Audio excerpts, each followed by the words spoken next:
much for joining us this afternoon for this session as well. And this hopefully will be an interesting session as the previous one.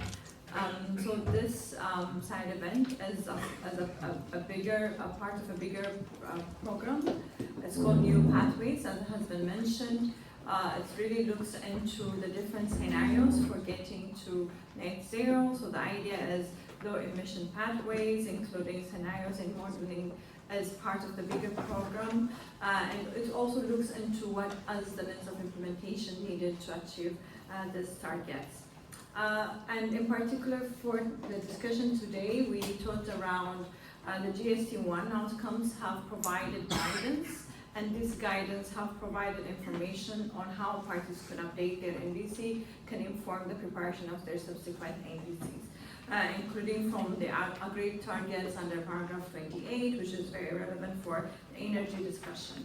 And it was on Tuesday that the incoming COP president, COP31 president, announced two interesting presidency targets, this including the electrification target by 2035 of reducing 35%, and the second one is the zero waste targets, which is around reducing energy intensity by 25% in buildings. So this is very relevant for the discussion, and we do want to link the discussion to informing the subsequent GST2, right? So the information and the link that has been mentioned by the director is the policy making process informing NDCs, and then the implementation of those informing subsequent preparation of GST2, which we think is very important, and in particular with regards to COP31 and COP32.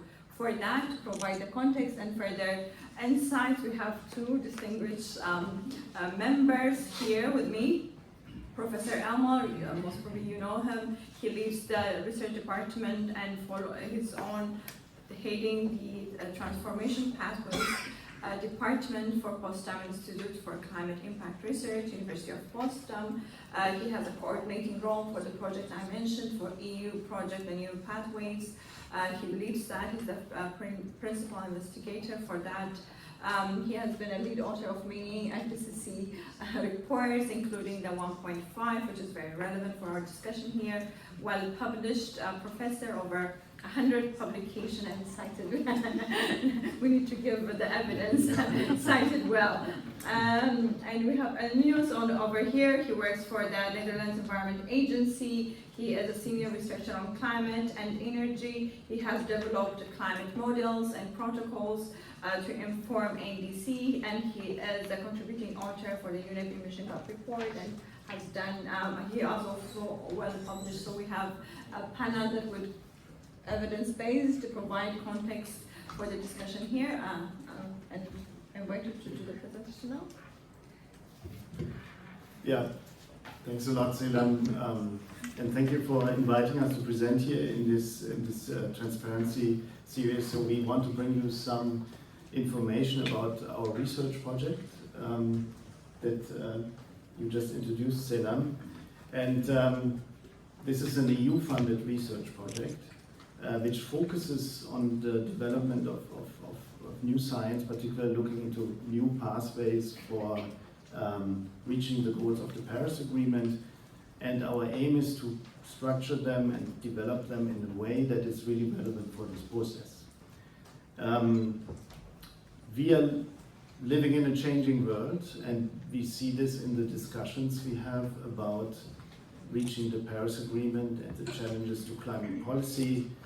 Now, I think it is today there was an update of the climate change indicators is being released, where it states that we are living in a about 1.25 degree warmer world if you take the average of the last 10 years. So we are rapidly approaching 1.5 degrees. At the same time, and that's a positive news, we see rapid progress in clean technologies, renewable energy, solar power, photovoltaics, and also in batteries.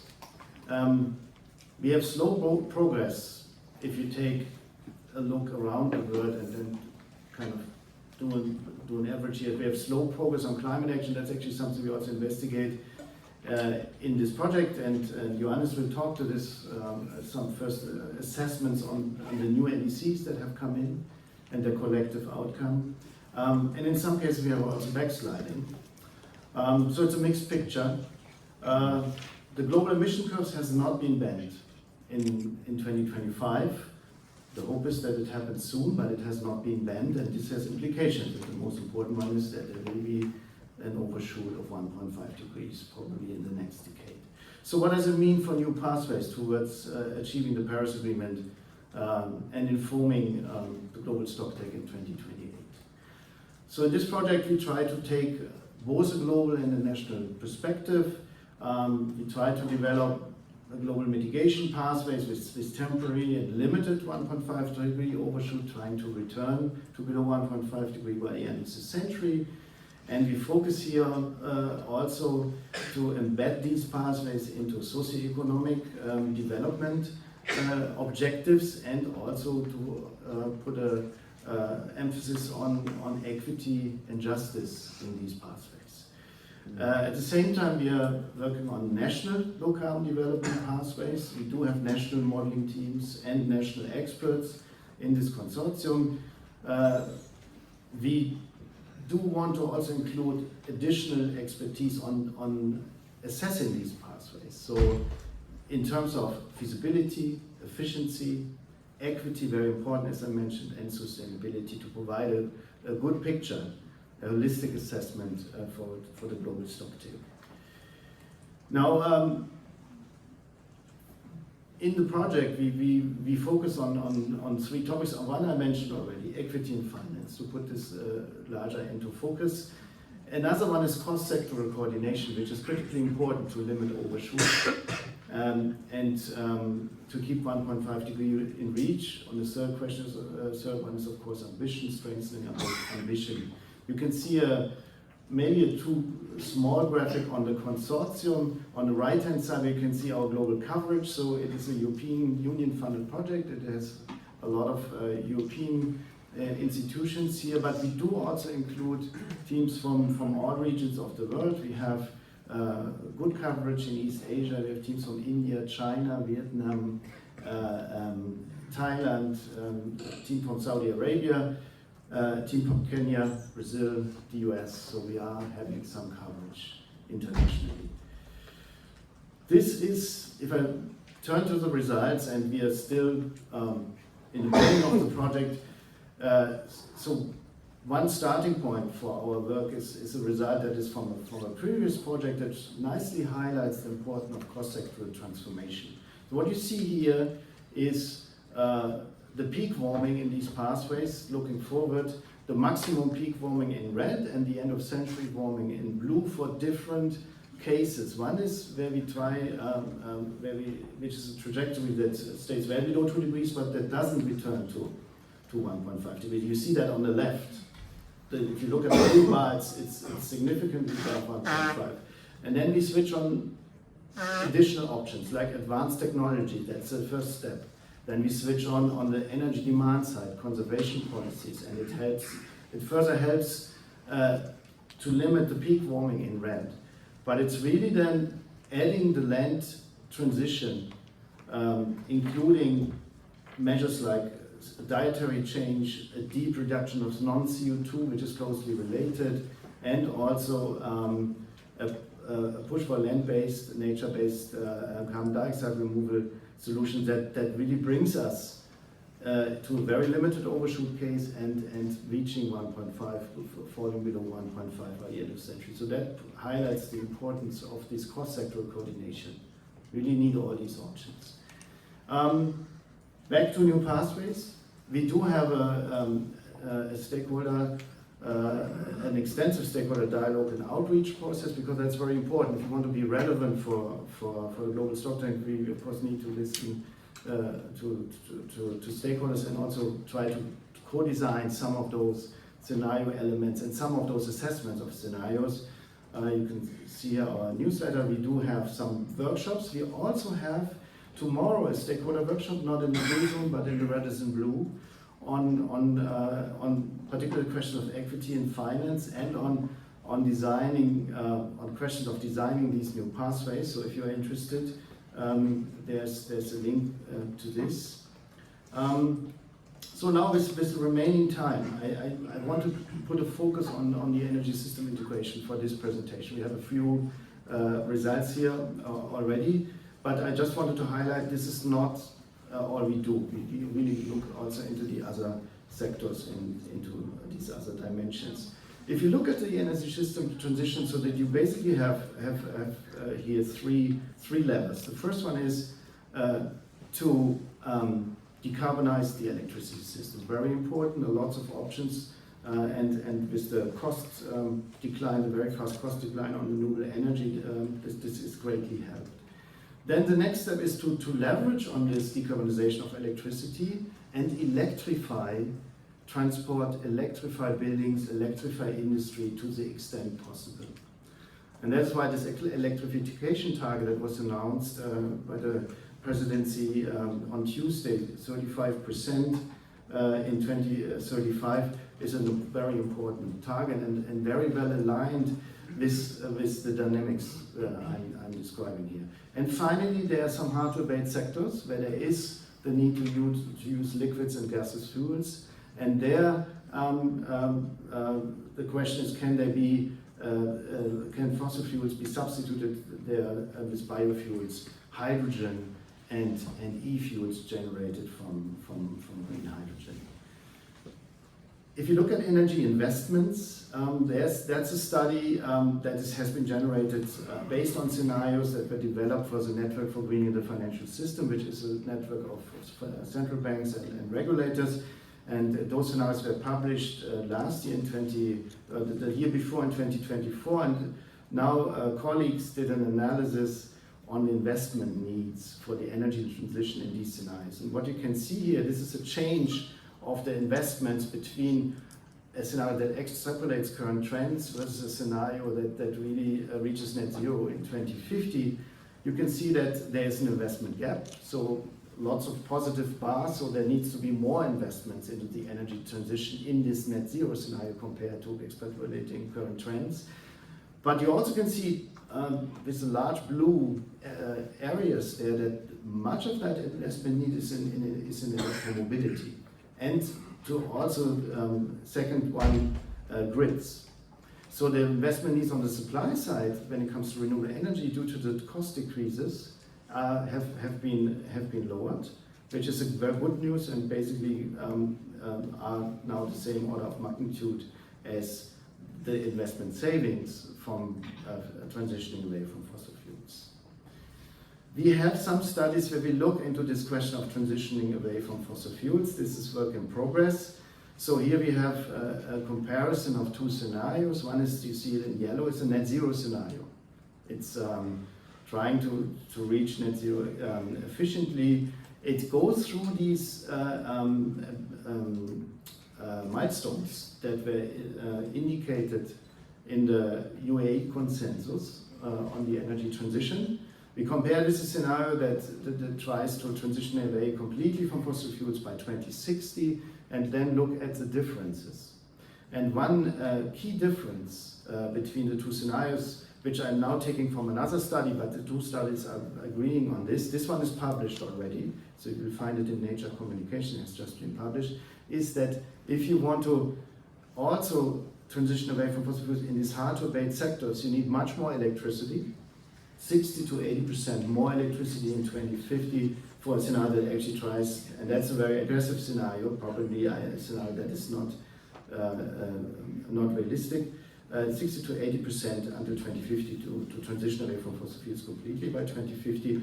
And this is due to the fact that you need a lot of more green hydrogen, a lot more syn fuels, and also a lot more biofuels in these scenarios. So with that, let me leave the results here. I just wanted to have, that's my last slide, mention another newly formed panel, which is just forming. It's a science panel for the global energy transition, which was formed in the context of the transition away from fossil fuel roadmap process led by the Brazilian presidency. and also connected to the Santa Marta conference and process. And so we're trying to build up a science panel here for providing scientific assessment for these processes. We want to structure it into 4 expert groups, one on transition pathways, one on technological solutions, one on finance, and one on policy evaluation and design. And the goal is to have a first product by COP31 in Antalya, but it's really right now only in the formation phase. Thank you. With that, let me move on to you, Johannes, and we will have time for questions hopefully afterwards. So just. Thank you, Elmar. Salam. Hi everyone. I'm Johannes. I'm from the Netherlands Environmental Assessment Agency, and together with Jana Hoppe from New Climate Institute, we present our assessment of climate progress of the NDCs 3.0. So we'll just go through an introduction, impact on a global and national level, and what impact the current geopolitical tensions might have before getting to the takeaway messages. So by the end of the previous month, May 2026, we had 136 countries covering 85% of global emissions that had submitted or announced a new NDC for 2035. USA is colored blue here, but in the results that you will see, we consider the NDC as inactive, so it's not included in the final numbers. And our 2 main questions is basically, what is the impacts of the collectiveness of these NDCs on 2035 global and national emissions, and whether countries are on track to meet them based on the current state of their climate policy progress. So on the first level, if we look at the absolute emission levels of the NDCs in 2035, they are between 50 and 51 gigatons CO2 equivalent. That is more or less 9% below 2019 levels. These represent, in absolute terms, a 2.5 gigaton additional reduction from the 2030 levels. That was, of course, to be expected. We did expect 2035 numbers to be lower than 2030. But the real message here is that the gap to the current policy projections, which is the blue range that you see in the graph, remained more or less the same. Current policies decreased slightly, more or less the amount that the NDC emission levels decreased as well. So the differences from where we will be if we continue on this path and the new NDCs is practically the same. On the other hand, the gap to the Paris Agreement goal widens. Here we have ranges for the AR6 scenarios from the IPCC report, and that has increased between the 2030 and the 2035 NDCs actually. So we increased in absolute terms, but we decreased in relative ambition. If we look in country-specific results, like we said, most of the G20 increased their ambition even slightly, but again, the gap widens, and some countries allow for emission decrease as well, increase under their new NDC. And of course, it is also important to notice that the increased ambition against the 2030, this is not the whole story. In certain countries, the targets, the NDC targets, are already met under current policy, so the new NDCs don't drive any additional policy ambition, basically. So there are a number of countries that could increase ambition without necessarily increasing implementation, so to say. And you can see that in this graph where on the left we have surpluses, which means that countries' NDC targets are higher than their projected emissions, even without doing nothing. And if we look into that in a more detailed level, for example, we can see China under our projections for 2035, they are well situated to meet their NDC targets, as is India as well, which means that they could have a more ambitious NDC target and still meet it comfortably. The EU, it depends on the range of projections that we look into. So the lower end of projections here is policies on the EU level, and the upper range is on a member state level. We can see that on an EU level, we are right on the NDC target as expected, but on the member state implementation of policy is still a bit lacking. And for example, Brazil is one of the countries that has set a more ambitious NDC target for 2035, but implementation is still lagging somewhat, so they need to do some additional policy, increase ambition of their climate policies to meet their target. On the other hand, that is obviously only focusing on comparison with cost-effective scenarios. There's a case obviously of fairness and equity approaches. Due to time, we did not show them here, but we have just published a policy brief. I forgot to add the QR code, but if you Google for PBL NDC policy brief, you will find all about it. And there we also present fairness and equity approaches for 1.5 and 2 degree scenarios. And of course, it's not just what's happening in the realm of negotiations or climate action. There's also a lot of geopolitical tension. Everyone knows how mostly the EU reacted to the Russia invasion in Ukraine, and also what the global response has been to the crisis in the current crisis in the Middle East. There are responses from a lot of countries. They could shape policy, climate policy for years to come, and impact the transition as well, but that remains to be seen. It is a third major shock since in the energy system since 2020.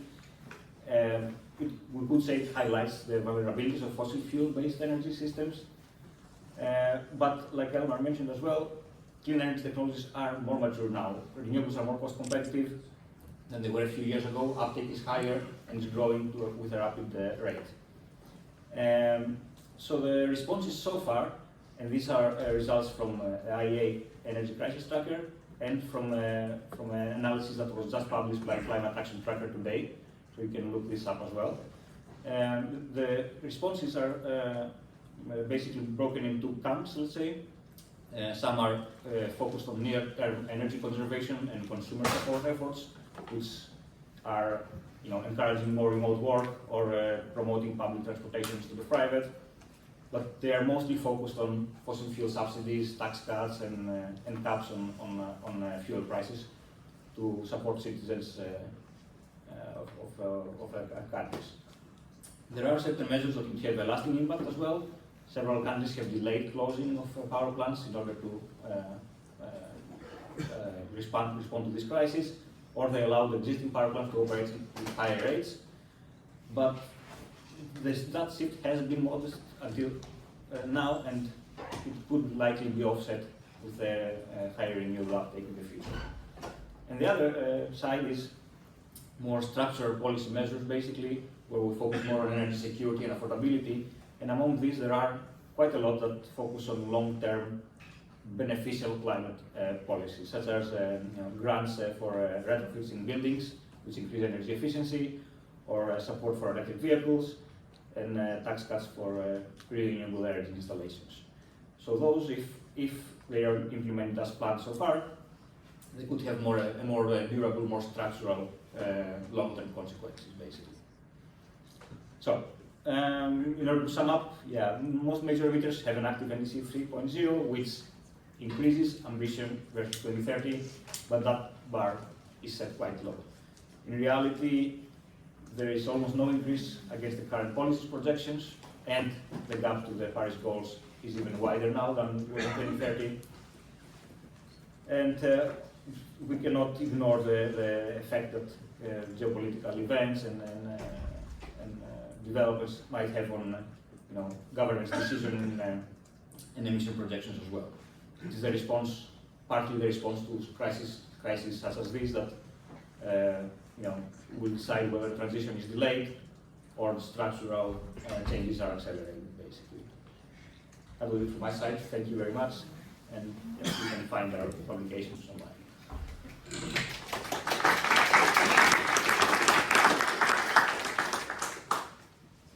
Thank you very much for that very insightful presentation, and we could open it for a few minutes for questions or comments that you may have.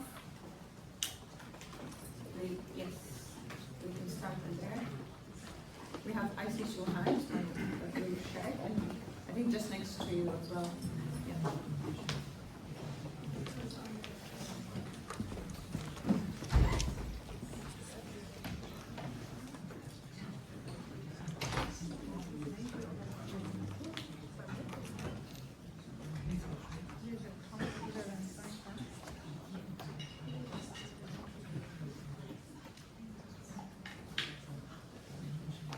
so much for a really interesting presentation. Do you have an estimate of when the global peak CO2 emissions will be? So that obviously depends on which model we use and what kind of assumptions we have. Between PBL and NEWClimate, we do an assessment each year that looks like what we just saw. And according to that, the peak last year was projected to be between 2027 and 2028. In NEWPATHWAYS, we will have some new results based on an assortment of 7 or 8 global integrated assessment models. But we are currently in the phase of developing this scenario, so this result will be delayed.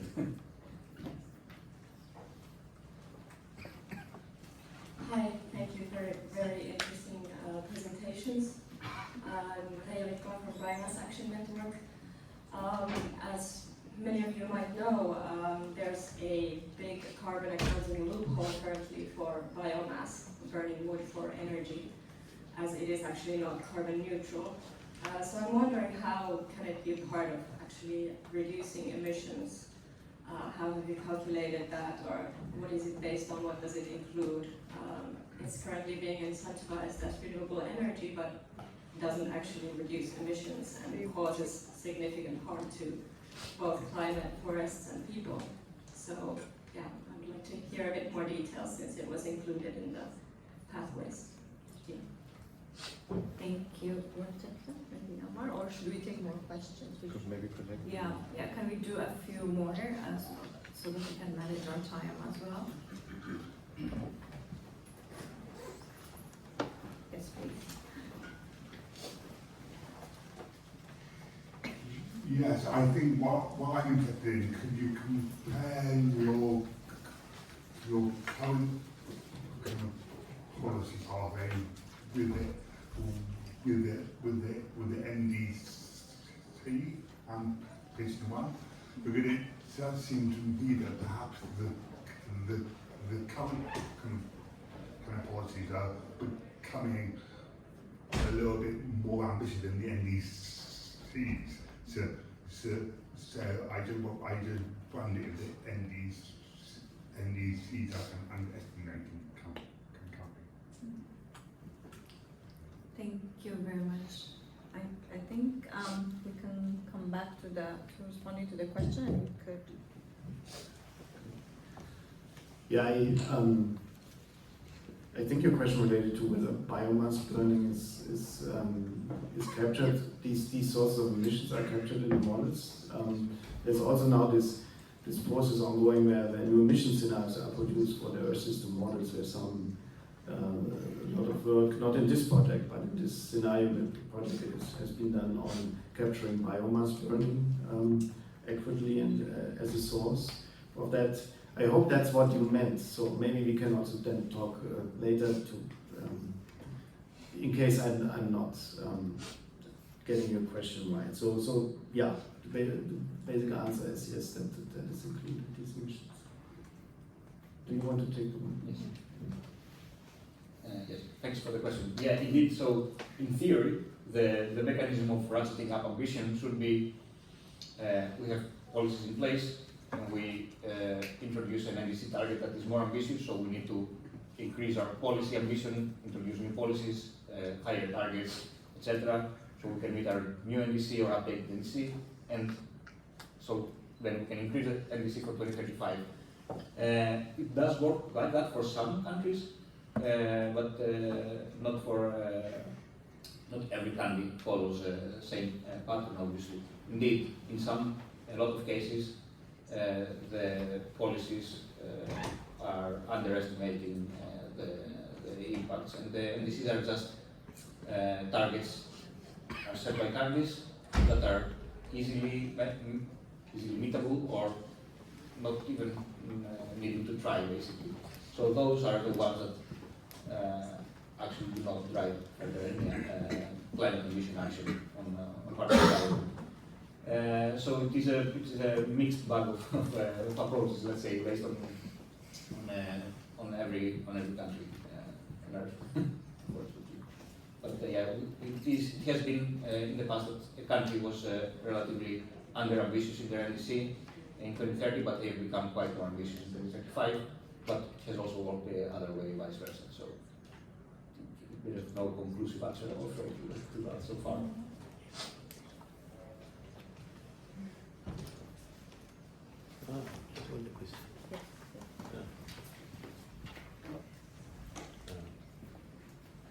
Thank you so much, Dr. Enes. Could you just provide some highlights on the outcomes of the paper on the equity, please? Some general highlights. Yes.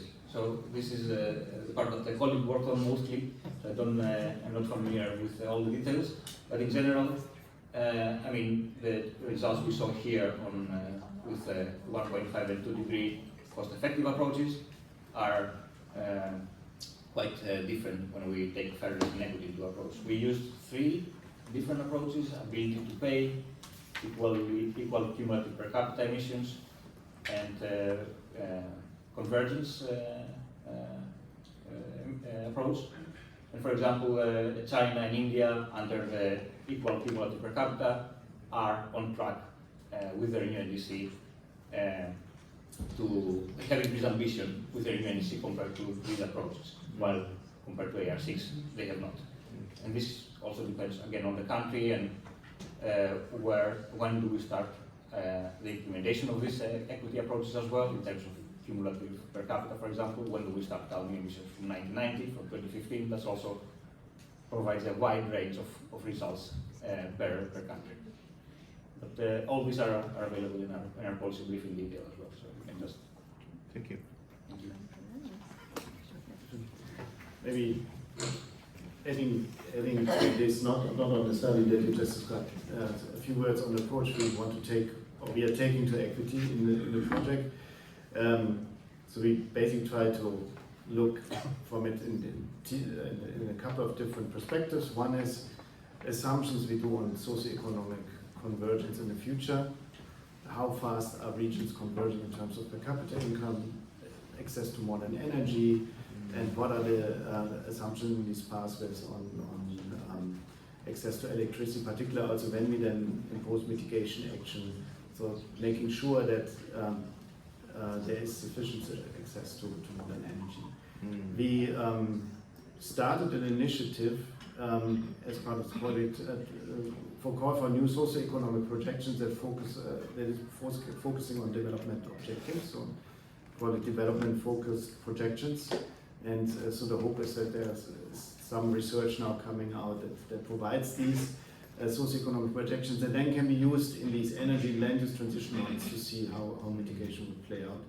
The second dimension is, of course, fair burden sharing. When we think about who is carrying the burden of mitigation, and there is research or a body of literature on different burden sharing regimes, cumulative equal per capita emissions, for example, capability-based approaches, and we want to take those up, but link it also to the question of financial transfers, because often it is an ex post thing in these studies, in these idealized studies, to think about how countries could be compensated, so to come to the fair burden sharing, but in reality this is not really implemented in full, so we would like to look at this connection between financial transfers and equity, fair burden sharing. And the third dimension is if you look within countries, when it comes to the distributional impacts, for example, on poor households, and so doing some work in this direction as well. Thank you. Thank you. And maybe we could also, as part of this project, the NEWPATHWAYS project, the University of Oxford is contributing to the equity framework of the NEWPATHWAYS. So the first consideration is that based on the scenarios, it's different pathways. So that's also recognizing that countries would have a different starting point, but on specific to the finance component of it, as Almar was presenting, in addition to the projections, there is also a component to look into what's the actual finance to support the projections and to achieve the new pathway models that's going to be proposed. And for that, we're looking into access, adequacy, and fairness. of the finance and the means of implementation. So this is something we're also looking into. Just to add to that. Thank you. I saw a hand there, yeah. Thank you so much for the interesting presentation. I have a question regarding the progression of subsequent NDCs that you talked about earlier. What benchmarks, indicators did you use to assess the progress of measures and targets in subsequent NDCs? How do you mean? I didn't understand the last part of the second part of the question. Yes, so you said that you looked at the subsequent NDCs and that some didn't increase in the measures as much as they should. And I wanted to ask what sort of benchmarks you looked at. Yeah. So one part was basically, do we have increased gap with the current policy projections, which is basically current policy projections, where are we expected to go if we continue on the path that current climate policies today put us on. That has remained the same between the 2030 NDCs and the 2035 NDCs. So we would expect that we would have increased ambition for the new NDCs compared to the previous ones, because we want to implement more ambitious climate policies. We want to go at least towards a bit closer to the Paris Agreement goal. And that is the other part of the benchmark. If we compare what the gap was for the 2030 NDCs collectively to Paris Agreement range of scenarios, and the gap between the 2035 and the same scenarios, this has actually grown larger, which means we are straying further away. That we need to be reducing faster and more effectively, and we are reducing emissions slower, basically. So this was our approach for this cost-effective scenario, at least. Thank you. Sorry, I see a hand here.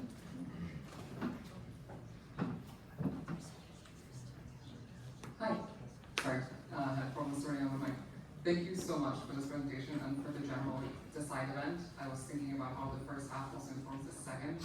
So just curious, in the first half, we heard about how the BTRs inform the broader transparency framework and then inform the global stocktake, which the next one is in 2028. And then in this half, we heard about NEWPATHWAYS, which I'm very keen to follow further. And my understanding, these new scenarios would then inform the next iteration of the IPCC report for the AR7, right? And that's kind of working group 3 stuff in the new scenarios for policy planning. And I was wondering if there's a timeline on when that might come out and how that could also inform the global stocktake, or kind of are there other things to look out for in the meantime as we think about, scenarios for policymaker planning for new NDC cycles and things like that? Like, how can we join up these processes a little bit? So, conscious that could be its own event, but yeah, just wondering if you had any thoughts about this and what to look out for in the next couple of years. Thank you, and I saw a hand here, please. Yes, please, you go ahead here. Yes, you, with the mic. And then we collect your response to the questions together. Okay, great. Thank you for your presentations. That was all very interesting. I just had a quick clarifying question for Dr. Kugler, which was about, in your models, you modeled a temporary overshoot. So I just wanted to ask, is that modeling removal technologies, or is that like a natural physical rebound after ceasing emissions? Thank you.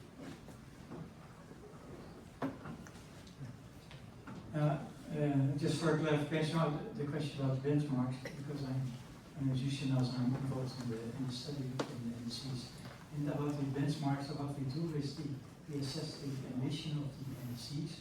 We use different criteria, and one criteria is the alignment of the NDC. So the alignment is the long-term net zero target. It's one criteria.